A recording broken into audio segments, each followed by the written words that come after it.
नमस्कार दोस्तों, मैं हूं आपका दोस्त अश्विनी निगम और हमारे यहाँ के एक न्यूज़पेपर में एक खबर छपी है जिसमें ये कहा गया है कि फर्जी एनकाउंटर करने वालों पर सरकार सख्त कार्रवाई करे। पूर्व जज अरुण मिश्रा जी ने यह बात कही है। तो क्या है पूरी खबर, सुप्रीम कोर्ट की गाइडलाइंस इसमें क्या कहती है और पीड़ित परिवार को क्या करना चाहिए, तो इस वीडियो में हम इन सारी बातों का उत्तर जानेंगे। तो दोस्तों शुरू करते हैं हमारा यह वीडियो। तो दोस्तों ये पूरी खबर है जिसमें कहा गया है कि सरकार की लोगों के प्रति भी जिम्मेदारी है। उसे चाहिए कि किसी के साथ अन्याय न हो, इसका ध्यान रखें। फर्जी एनकाउंटर के लिए देश में कोई जगह नहीं है। सरकार को ऐसा करने वालों पर कड़ी कार्रवाई करनी चाहिए। तो ये पूरी बात जो है हमारे यहाँ के पूर्व जज अरुण मिश्रा जी ने कार्यक्रम में कही है। क्योंकि दोस्तों आप लोग पढ़ते ही आ रहे होंगे, कितनी बार न्यूज़पेपर में खबर छपती कि पुलिस ने एनकाउंटर कर दिया और जो है वो बाद में पता चलता है कि फर्जी एनकाउंटर है। तो सरकार को अगर इस तरीके का कोई पुलिसकर्मी जो है फर्जी एनकाउंटर करते हैं तो उनके खिलाफ सख्त कार्रवाई करनी चाहिए। ऐसा ही जो है सुप्रीम कोर्ट की गाइडलाइन में भी कहा गया है। तो सुप्रीम कोर्ट की भी दिशा निर्देश है कि यदि किसी भी व्यक्ति का एनकाउंटर किया जाता है तो सुप्रीम कोर्ट के दिशा निर्देशों के अनुसार ही कार्रवाई करनी चाहिए। तो पहली बात ये गई, खुफिया गतिविधियों की सूचना लिखित या इलेक्ट्रॉनिक तरीके से आंशिक रूप से ही सही पर रिकॉर्ड अवश्य की जानी चाहिए। तो यहाँ पर जो है किसी भी एनकाउंटर करने से पहले जो है सारी जानकारी को रिकॉर्ड करना चाहिए। यह पुलिस अधिकारी का जो है कर्तव्य होता है। दूसरा नंबर, यदि सूचना के आधार पर पुलिस एनकाउंटर के दौरान आग्नेय शस्त्रों का इस्तेमाल करती है और संदिग्ध की मौत हो जाती है तो आपराधिक जांच के लिए एफआईआर अवश्य दर्ज हो। तो यह भी एक ध्यान रखना चाहिए कि यदि किसी की संदिग्ध व्यक्ति की मौत हो गई हो तो पुलिस को उसमें एफआईआर दर्ज करनी चाहिए। ऐसी मौत के लिए जांच स्वतंत्र सीआईडी टीम करे जो 8 पहलुओं पर जांच होगी। तो सीआईडी एक की टीम जो है वो गठित होनी चाहिए जो कि पूरी कंप्लीट जो है जांच इसकी करेगी।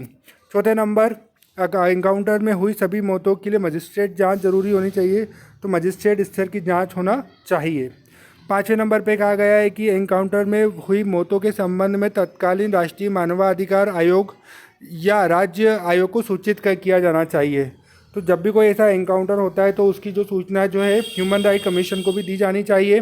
पीड़ित या घायल अपराधी को मेडिकल सुविधा मिले और मजिस्ट्रेट उसके बयान ले। तो ये जिसका भी अगर एनकाउंटर किया जा रहा है, अगर वो जिंदा है तो उसके मजिस्ट्रेट के सामने बयान होना चाहिए। एफआईआर तथा पुलिस रोजनामचे को बिना देरी से कोर्ट में पेश करना चाहिए। तो यह भी एक गाइडलाइंस में दिया गया है कि यदि एनकाउंटर हो रहा है तो जो है कोर्ट में उसकी जो है एफआईआर को तुरंत पहुंचाना चाहिए। जो है ये पुलिस अधिकारी को कर्तव्य है। ट्रायल उचित हो और शीघ्रता से हो। तो जो भी ट्रायल होना चाहिए इस तरीके के एनकाउंटर में वो तेज़ी से होना चाहिए और उसमें उचित तरीके से ही कार्रवाई की जानी चाहिए। अपराधी की मौत पर रिश्तेदारों को सूचित किया जाना चाहिए। तो उसके जो भी रिलेटिव्स हैं उसको भी इस चीज़ की जानकारी होनी चाहिए। एनकाउंटर में हुई मौतों का द्विवार्षिक विवरण सही तिथि और फॉर्मेट में राष्ट्रीय मानवाधिकार आयोग को भेजा जाना चाहिए। तो ये ह्यूमन राइट कमीशन को सारी जानकारी इसमें दी जानी चाहिए।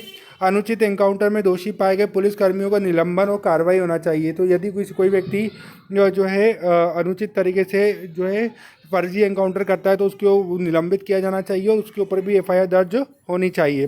मृतक के संबंधियों के लिए सीआरपीसी के अंतर्गत दी गई मुआवजा योजना अपनाई जानी चाहिए। तो यदि कोई व्यक्ति मर जाता है इसमें तो जो है सीआरपीसी के अंतर्गत जो है उसके मुआवजा की कंपनसेशन की बात कही गई है तो वो उसको मिलना चाहिए।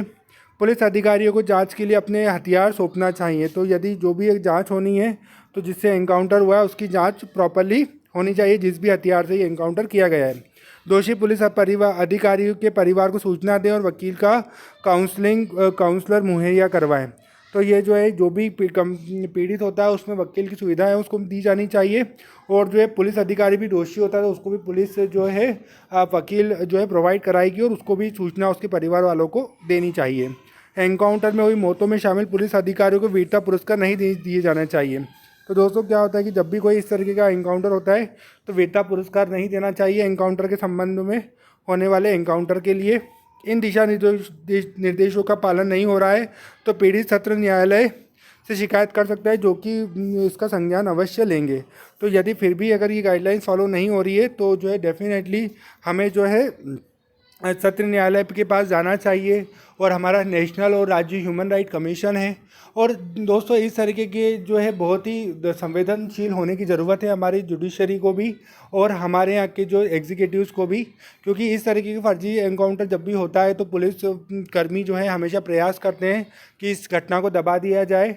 तो जो है इस तरीके का सरकार को भी प्रयास करना चाहिए कि फर्जी एनकाउंटर को छुपाए नहीं, और जो है जो भी दोषी इसमें पाया जाता है तो उनको सही तरीके से सज़ा दिलवाने का प्रयास करना चाहिए। तो दोस्तों ये पूरी बात जो है दीपक मिश्रा, हमारे यहाँ के जो पूर्व जज है अरुण मिश्रा जी, उन्होंने ये वाली बात कही है। और डेफिनेटली इसमें कुछ ना कुछ यदि उन्होंने ये वाली बात कही है तो इसमें कुछ ना कुछ जो है सरकार को विशेष तरीके से सोचना चाहिए और प्रॉपरली जो गाइडलाइंस बनाई गई है सुप्रीम कोर्ट को सुप्रीम कोर्ट ने उसका सही तरीके से पालन होना चाहिए। तो होप दोस्तों आपको मेरा ये वाला वीडियो पसंद आया होगा। Thank you for watching this video.